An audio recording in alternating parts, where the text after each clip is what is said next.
Welcome back, everyone, to the Web3 Weekly Podcast, the most relatable and reliable NFT, crypto, and technology podcast in the nation.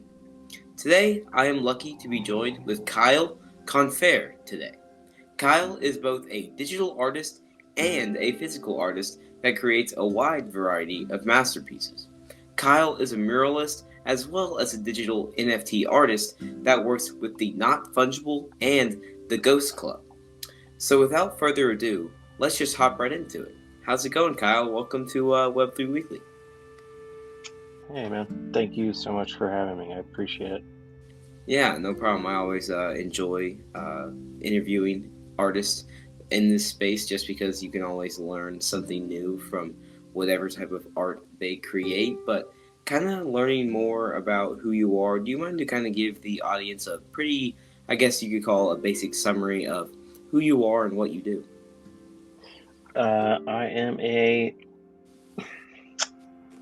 muralist, NFT artist, illustrator, and designer.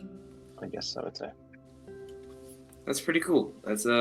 I like that you're open to many different parts of art. You don't stick to just one thing.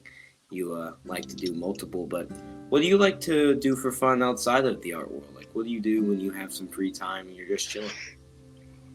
I play a lot of video games. I've been super into. I've been getting back into Fallout 76 lately, and Terraria, and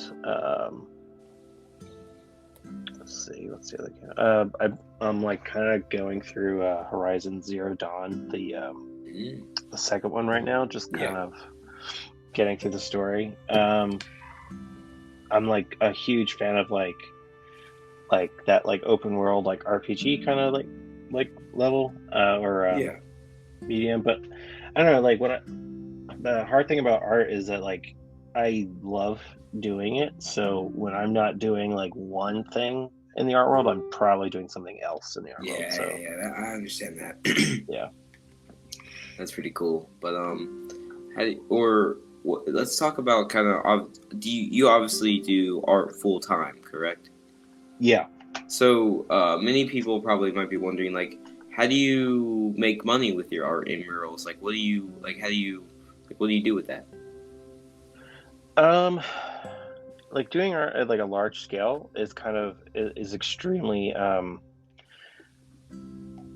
don't want to say presumptuous, but it's very competitive, first of all, because you're now talking about like a very specific like wall space. Like it's like real estate. Like it's very precious to like the property owner, the landowner, and then the people who look at it. So you're constantly in competition with not only like just your peers, you know, people who you actually rely on for like word of mouth gigs, or just like, you know, getting advice from and stuff like that, and like, you know, chumming it with, but you're also reliant on property owners and landlords and developers looking at your work and having some value in it.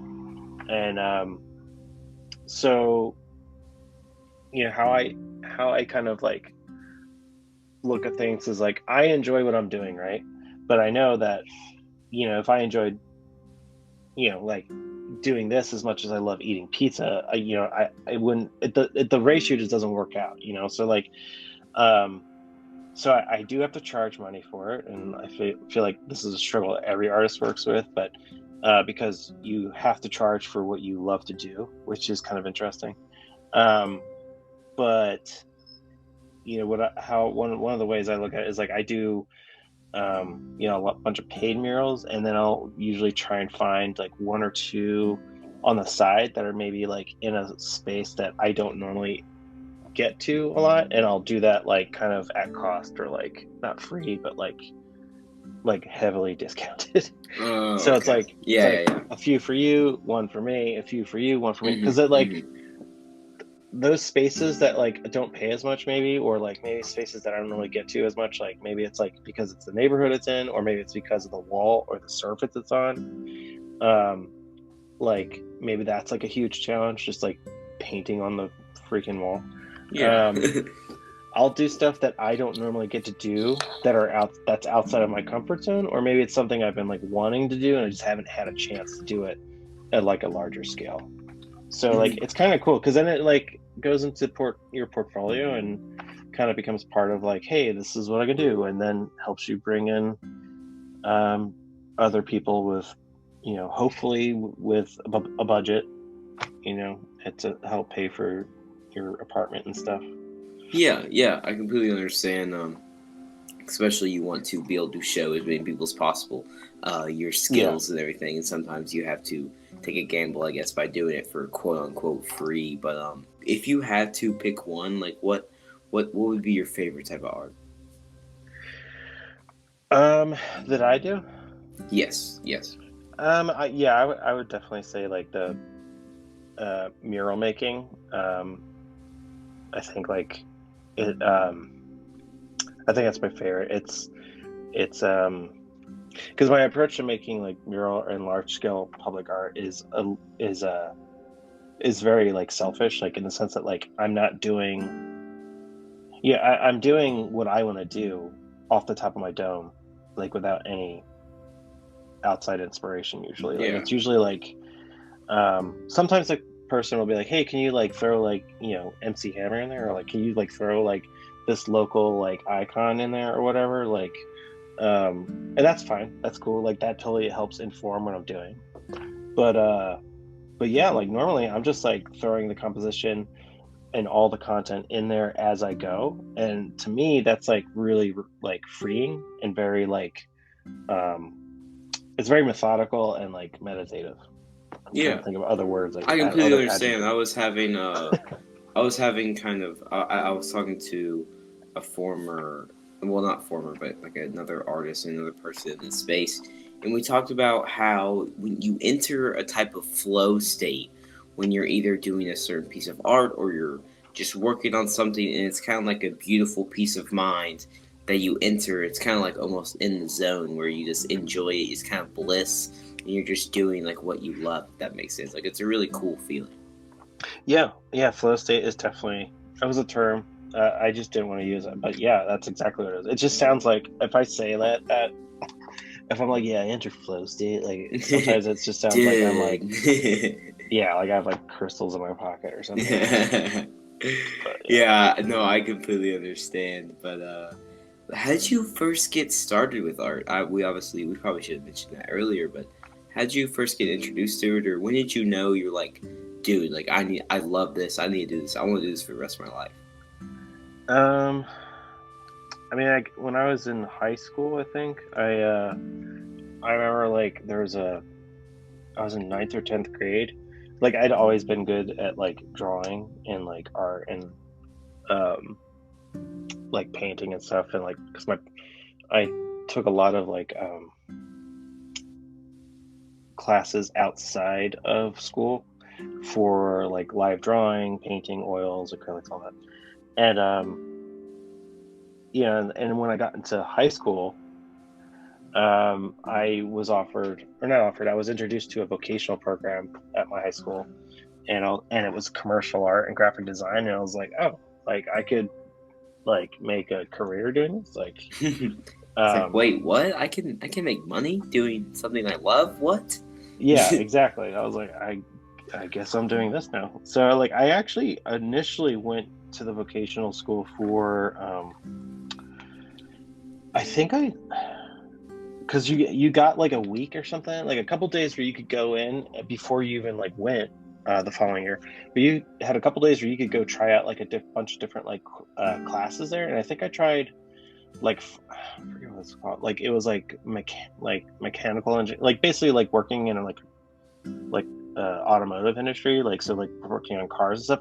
I tried that out, and obviously I don't even remember what it was called, so that didn't work. But and I tried like culinary arts, and I think I tried like farming technology or something like that, or like biology of some sort, I forget, agriculture. And I was like because these were things that I was like, okay, like I kind of like respect and appreciate these things. So, but like once I was in the commercial art class, I was like, oh man, it's on. Like this is amazing.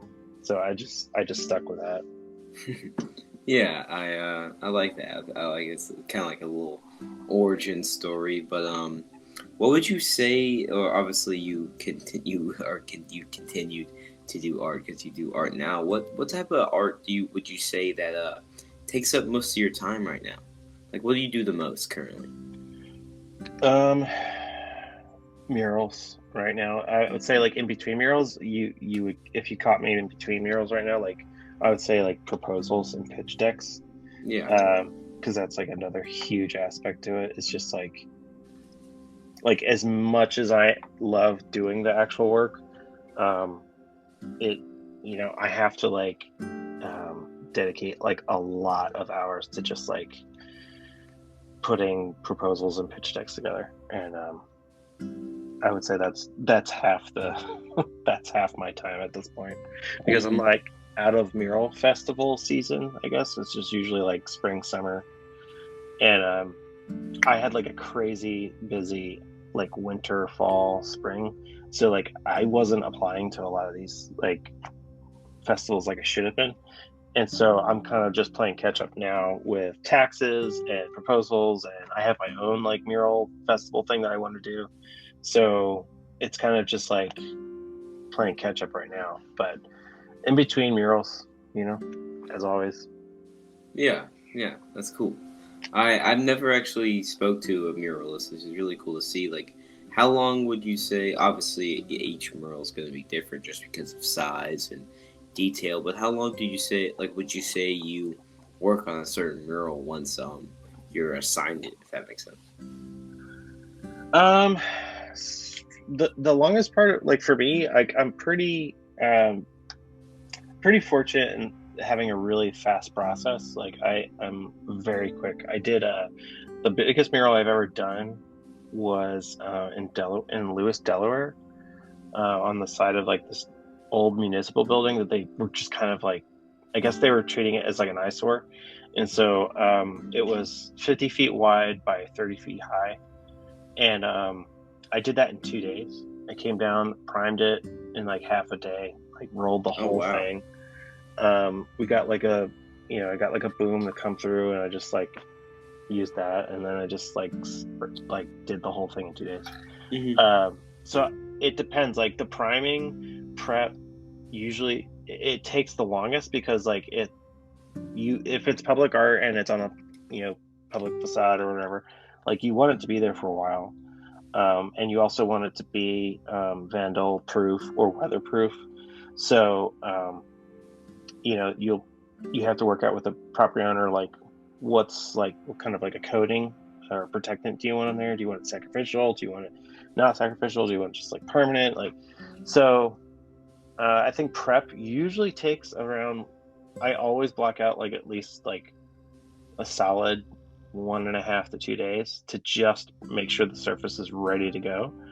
And before I even put like a paint marker or a brush to the surface. And then once I get started, like I'm pretty quick. So, I'm just doing like one or two colors. It should only take me like a day or two at the tops for Okay. something larger. Yeah, that's pretty cool. But obviously you do many types of art, not just murals, and some of Sure. that is digital art. How did you get started or introduced into the digital art world as well as kind of NFTs and your NFT art? So we talked a little bit about how I went to school for commercial arts. So that's kind of Hmm. like how I like got introduced to like just like working and being aware of like all the digital assets that I was going to be introduced to in my career in the art world. So that's anything from like Corel and back in the day was like Quark Express and Ruby Lith tech, which was like literally like acetate and like paper. And when I left high school, actually no, I got it in high school. I got this like workplace program while I was in high school that was in a sign shop, and so I started like learning how to like make signs, like, and that was kind of like a way of like putting my feet into the design industry, I guess. And so I started learning like Corel and Photoshop and like the whole Adobe suite in a more practical sense of like how it actually is used.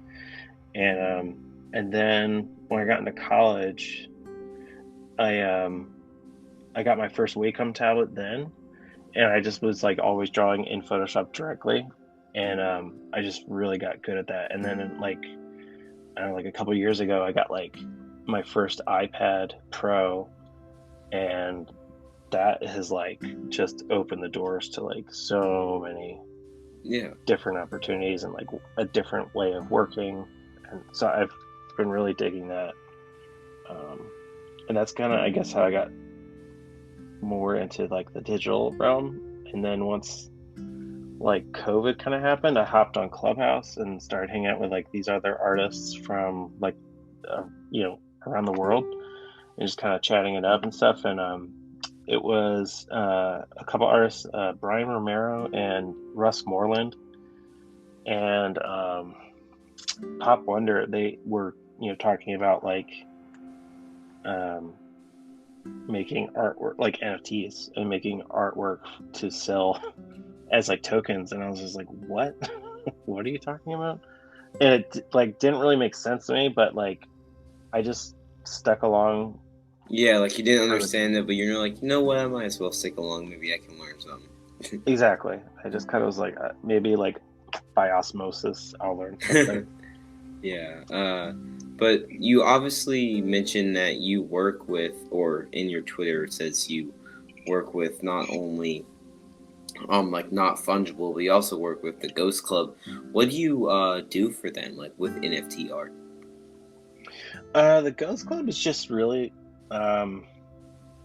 is more like A more collective? like yeah, I would say more of a collective, or even like the Not Fungible incubator. Even like they're very similar in the sense that like they have a large group of artists to draw inspiration from, but they don't necessarily tell you what to do or direct you in any specific directions. And the Ghost Club is like, I think, like zero to no like barrier to entry, unless you just can't be a dick, Yeah. And but they're constantly like Mumbot, Defiant. Oh my god, I'm gonna hate myself for forgetting these other dudes' names. But there's a lot of like sweat equity that runs Ghost Club, Mm-hmm. and that we don't see behind the scenes, and they don't get enough respect for that. But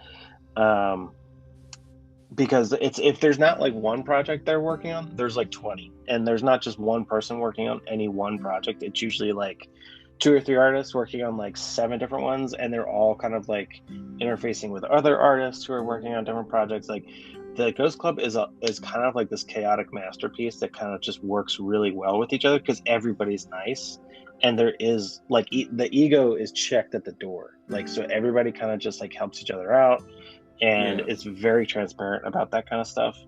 Whereas like in some other projects I've witnessed, or been privy to, like, the ego is not checked at the door, and like maybe the titular artist or group of artists is treated like, like they are gods and goddesses. So then, there's like this whole trickle down effect of like nepotism and treating people like crap, and Mm-hmm. I'm not here for that. So Ghost Club is like awesome. I really cannot shout them out enough. They're really good people.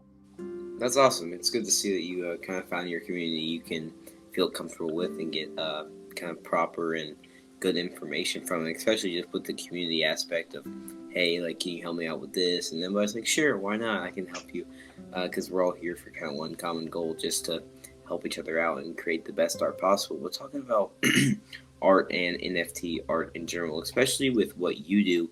Can you kind of talk about, especially if the audience doesn't know what you do, can you talk about some of the NFT arts you've created, maybe some of the collections, and just everything that has to do with you and the NFTs you create? Sure. When I like first started talking about NFTs with people, I think like a lot of the internet, like people, I was very apprehensive because of, we hear a lot of talk about energy consumption, and are we being economically conscious about that, and making sure that like we're, not just drilling holes into the core of the planet. Like, so I was just kind of like, all right, I want to dot my I's and cross my T's and make sure I'm not, this like Lex Luthor, like just ready to destroy everyone.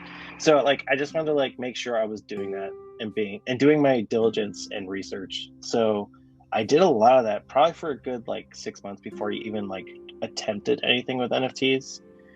And so I did a bunch of research, and I finally decided to jump on Hicketnunk,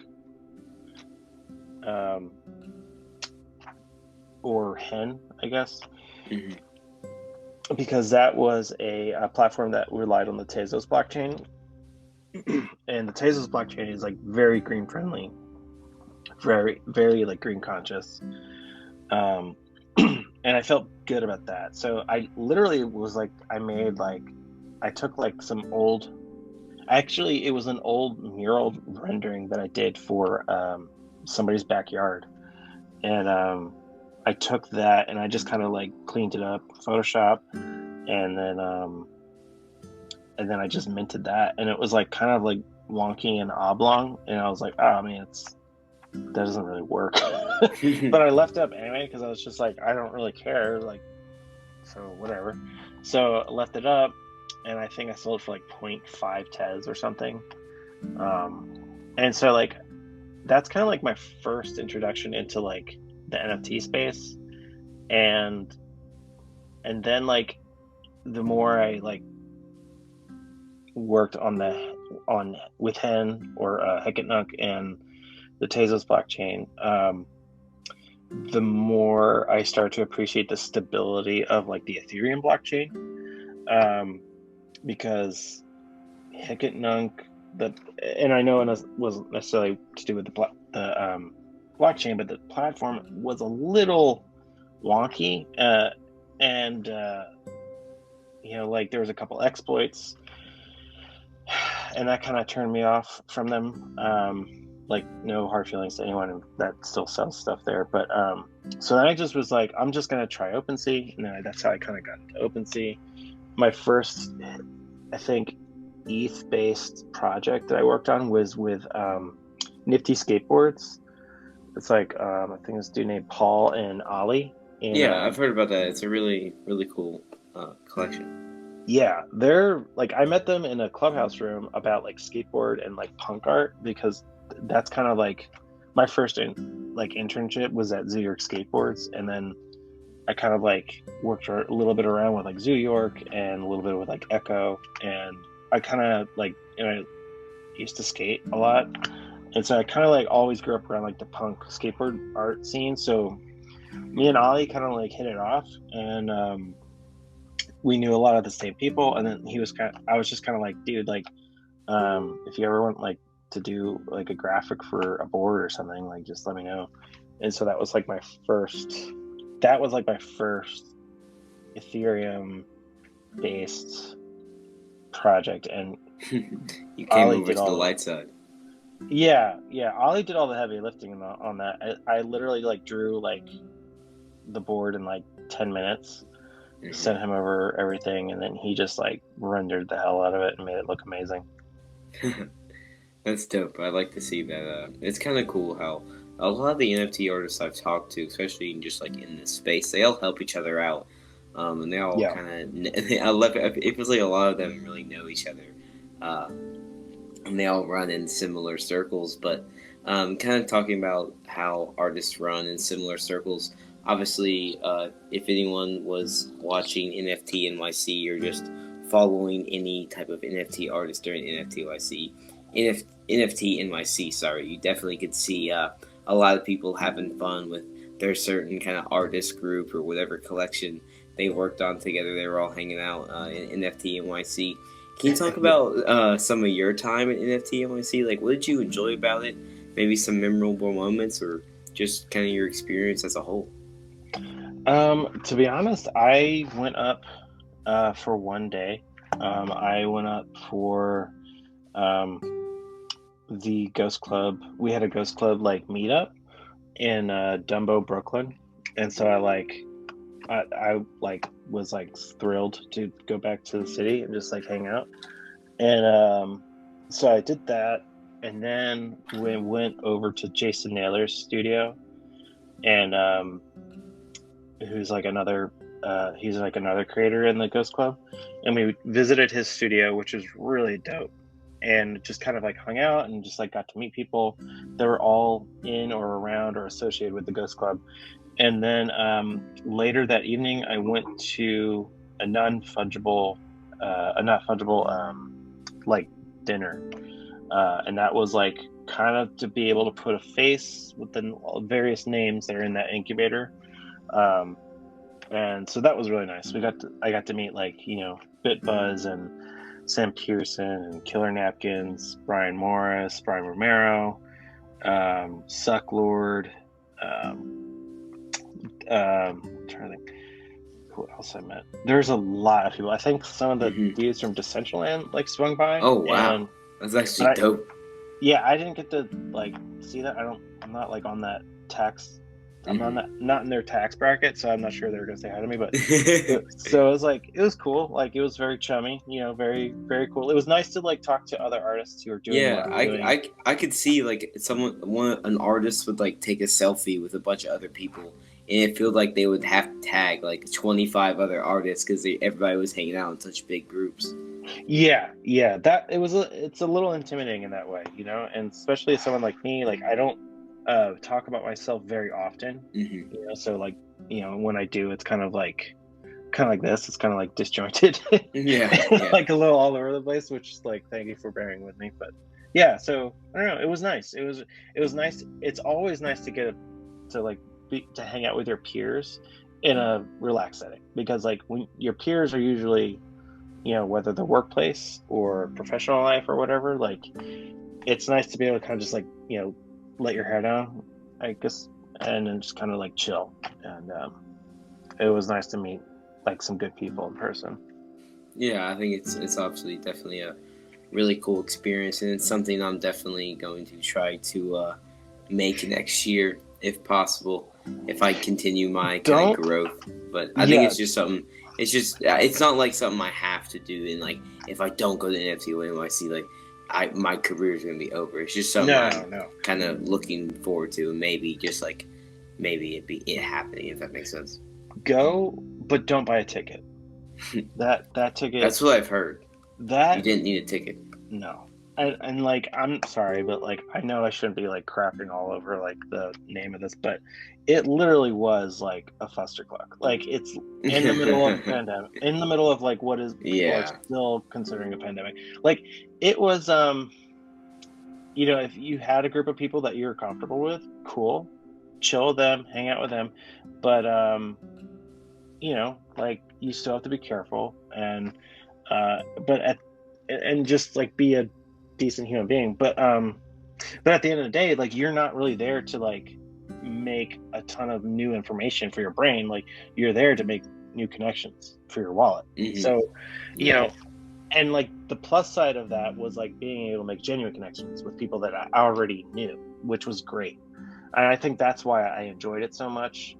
And like again, I was only there for a day. Like I don't, like I said, I don't do large groups of people very well. So well, yeah, so like I don't know, like I don't think you need to get a ticket. I literally think just getting like into some of the satellite events and just like chilling with like people that you're homies with, like is probably you're gonna you're gonna be like way more fulfilled and find way more satisfaction in that than just like going to some like talk to hear some dude stroke his own ego for like 15 minutes. And how amazing his project is and how it's going to revolutionize the world. Yeah, that was the thing that I think I was insulted by the most, was hearing how many like discussions were just reiterations and regurgitations of what we've all heard on Clubhouse and Twitter Spaces for the past year. And like, so some people are like, dude, I wanted to get away from that. I didn't want to see that. Yeah, it's like I didn't want to just go to a big Twitter space with chilling and everything. I wanted to Exactly. do Like, something different and be something dude, different. But I feel like a lot of people in this space, they've been doing that for so long. It's like, shit, how do I have a conversation with someone? right. They don't know how to turn it off.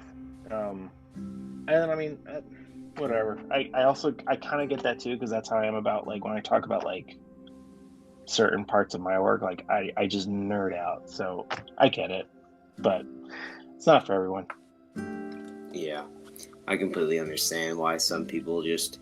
I think a lot of people, even when some people just get nervous when speaking to a big group of people, and like, you know what? Well, this worked when I was speaking to X number of people in the Twitter space. Sure. Yeah. Let's just keep the same Sure. thing, so I don't look uneducated and I don't look like I don't know what I'm doing. But Yeah. yeah, it's pretty cool. If anyone kind of in the audience would like to check out maybe some of the NFT art you do, or even just your physical art, where can they kind of find your social medias and where can they all view this stuff? I'm probably the most active on Twitter and Instagram. I started a TikTok like a year ago, and I've been like just keeping like a lot of my process on there, and trying to, just keep up with all that stuff is literally half of another person's job that I don't want to have. So I would say, like, if you go to my website, it's gonna be primarily like illustration, mural, fine art based. That's gonna be confehrstudio.com. And if you go to my Instagram or my Twitter, it's gonna be Kyle_Confehr for Instagram and K Confehr for Twitter. You can like just jump on my link tree and go down the rabbit hole for my known origin, OpenSea. I don't list my stuff on Hicketnook anymore because that basically just imploded on itself, and I just don't have time to go through and figure that out. But I think I still have stuff on there. I just don't ever talk about it or advertise it. So Yeah, but yeah, OpenSea, known origin. Yeah, and definitely, I would have to say, from personal experience, looking at Kyle's art, it's actually insane. It's very just unique, very trippy, very vibrant. I love all the different colors. I think it's almost like holographic in a way as well. So, if anyone in the audience is listening today, definitely go check it out. Go definitely give him a follow on his social medias as well. Cause go text him and be like, "Yo, Web3 Weekly sent me." Like, they'll be like, "Hey, I saw the podcast." Like, oh yeah, it's for nice sure. getting in touch with you, everything. But Just yeah, start out with like you did. Hey, I'm not a bot. yeah, you would have no idea. I've started doing that a lot now just to make sure, because especially when I was continuing to build up my following past, like I try, I've already reached it, but like when when you have you're following more people than like you actually have followers. And Yeah. like it was tough finding actually people to come on the podcast because I didn't seem like a real person. And I did the same thing to another artist, and she didn't get back with me until I told her I wasn't a bot. By the way, and I was like, "Here's all my stuff. Like I'm a real person." And so it's kind of funny, but yeah. If anyone in the audience, I definitely recommend checking this stuff out. Definitely give him a follow. I think Kyle's definitely someone you want to continue to follow his career throughout whatever he's doing in this kind of art space. Thanks, but yeah, no problem. But I do have one more question for you, and if anyone's a fan of the podcast, they would know it. I ask this question pretty much to every guest, and that is, if you could have one superpower, what would it be, and why would you want it? Oh man, it would be invisibility, because I am like so good at like I think it's called the Irish goodbye, where just like you just dip out like whenever you want without telling anybody goodbye. That's like my favorite thing to do ever. And I think if I was invisible, it would just make that power so much more legit. And yeah, it would, and then also like you could totally like sit in on some like gnarly conversations that you shouldn't be there for. Yeah, I completely understand. it's pretty cool to see every time someone every time I ask this question, it feels like everyone has a different answer and everyone has a different reasoning for it. So it's cool because you can learn a lot about a person by what they want as a superpower. But I can't explain enough how much I appreciate you coming on the podcast today, taking time out of your very busy schedule to sit down with me and just allow me and the audience to learn more about you. But before we kind of head out here, is there any other questions you have for me or anything else you'd like to tell the audience? No, I mean, like, I think this has been super fun. One thing that I would like to kind of point out is, like, if you have seen my work IRL, you'll probably notice there's a huge difference between my IRL black and white, usually like 1 or 2 tone color work, and my stuff in the NFT space or digital realm is usually like the exact opposite. It's usually like heavy color, very dense. And I think that's one thing I just want to say, like, I do appreciate the NFT space for that reason, because it's a part of the part of my, like, my wheelhouse that I haven't been able to do and actually get paid for, and so, like, in the NFT space, it's kind of great to be able to flex that and do something that maybe I'm not really comfortable with. I'm getting better at it, but and actually see some, like, sort of recognition and monetary compensation for that. It's pretty awesome. Yeah, I think it's really important because especially with like I obviously have like an appetizer on this podcast, but like it's not anything crazy. Like it's just cool to finally get some sort of monetary feedback for the work you've been putting in or something you're doing. It's like, wow, I'm actually providing value. People are enjoying what I'm doing, and it's cool that you can finally get paid just to do what you love. But yeah, Kyle, I can't thank you enough for coming on the podcast today. Also, the audience, anyone listening, you're all the whole reason why Kyle and I are having this conversation today. I can't thank you all enough for listening. And if you do want to continue to follow the podcast and support us here, feel free to follow us on our social media. It is at Web3 Weekly Pod on TikTok, Twitter, Instagram, and YouTube. So feel free to give us some likes, give us a follow, even send us a message. Tell us what you think we can improve on. Tell us what you think you liked about the podcast here today. It'd be much appreciated. But also feel free to share this podcast with some of your friends. Maybe just let them know, hey, I learned about this really cool NFT artist today named Kyle Confehr. Why don't you check out the episode as well? And that the word of mouth really helps us grow the podcast here. But also, if you want to help us even more, you can feel free to leave a like on whatever podcasting platform you are using, but also leave us 5 stars. I can't explain enough how much that helps us grow, especially being a small podcast. So yeah, that's going to be it for me today. Kyle, I know I already asked you this question, but before we head out here, any kind of words of advice or anything important you want to tell the audience? Oh man, no, man. Just be nice to everybody. Don't be a dick. That's pretty much honestly it. I think a lot of times people need to be reminded that that's not a bad idea. I know sometimes if I'm not in the best mood, I could use a message of not being a dick. Just make sure you're living like just if everyone can go throughout life just being like, my goal today is not to piss anyone off. You can not only have a great day, but life just seems much brighter. So I've been saying this in the past couple episodes to kind of end it, just because we are in a quote-unquote bear market, and some people feel pretty weird about what's going on with the market. But everyone, I hope you all have a great day. I hope you all learned something today, and stay bullish, my friends. Have a good one.